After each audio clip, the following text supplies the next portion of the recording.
Today we're back with Allan Parr and Dr. Biddle. We're going to see their evidence for a global flood that occurred about 4,000 years ago and wiped out all life on Earth. Let's see what they have to say today. But the other thing that got me is dinosaurs in a small way, at the microscopic level. Over the last 20 years, scientists around the world have now published 122 peer-reviewed scientific journals that have established not one, not two, but 16 different types of bioorganic materials. These are tissues that are found inside dinosaur bones.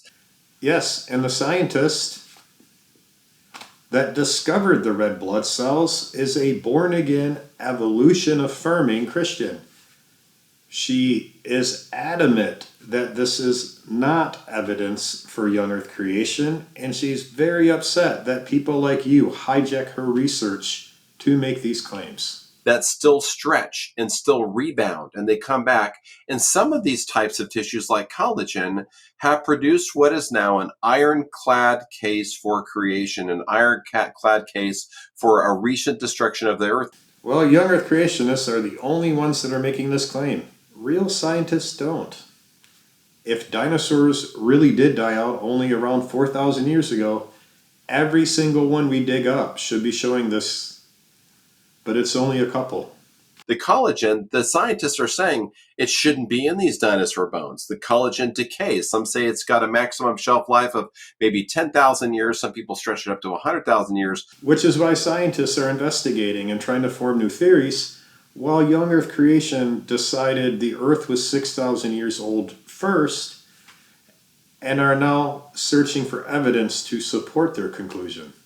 But everyone knows that if you take a cow bone and throw it out into a mud pit and cover it with mud, in a couple thousand years, it's going to be gone and decayed. Well, there shouldn't be this collagen left. Everyone knows is not science. Everyone knew the Earth was flat. Everyone knew the Earth was stationary and everything revolved around it.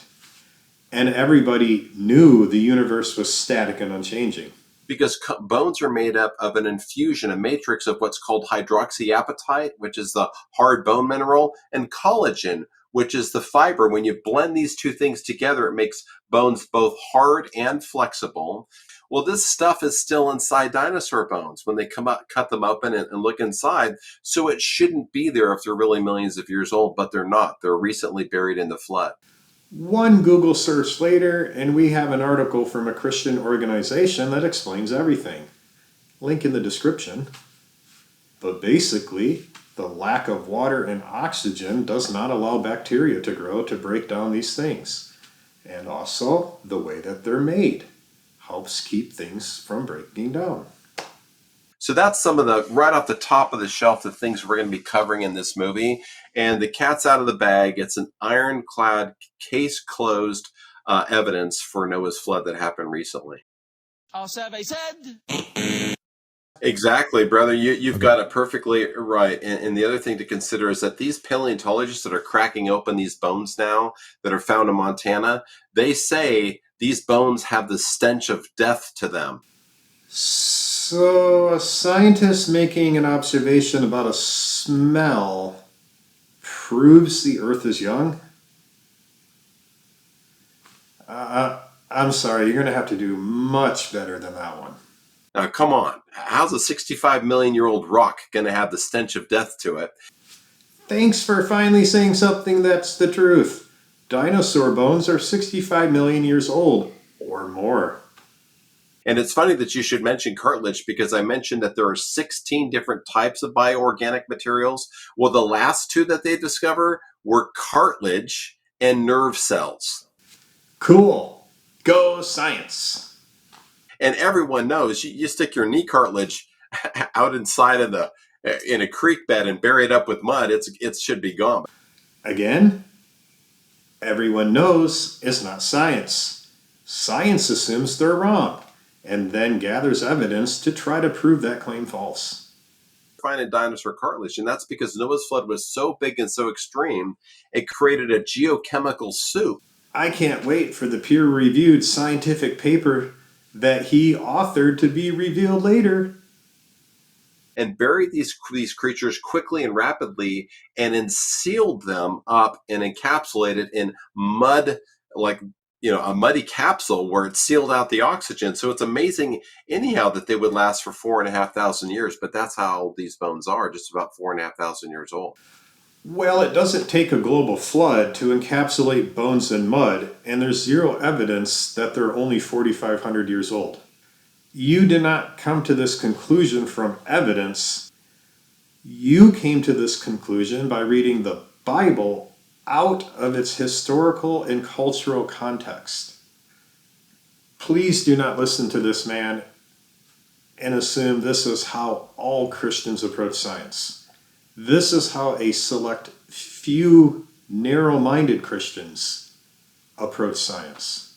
Yeah, so in other words, guys, God is so supernatural that these fossils had to be preserved in such a supernatural way so that now when scientists are finding these fossils and finding these bones, that there's still life inside of these bones. None of this requires the supernatural. It just requires a few natural processes. They need to be covered fairly quickly.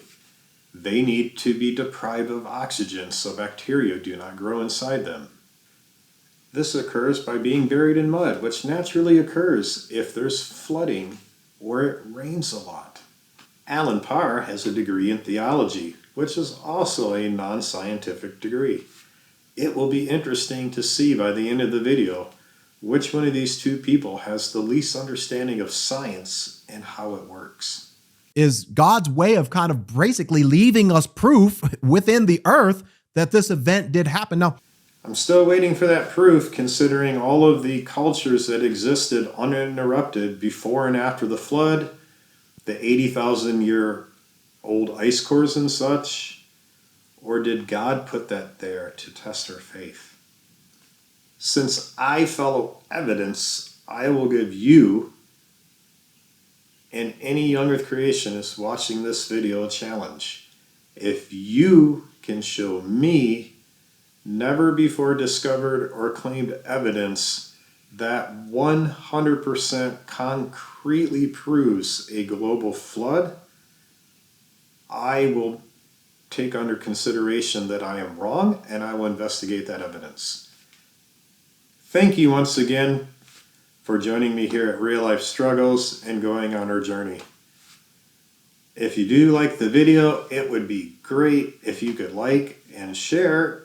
And if you're not already, hit the subscribe button. In our next video, we'll be looking at more evidence for the global flood. And we'll see, does it hold up or not? Which is why scientists are discovering you came to this conclusion by reading the Bible out of it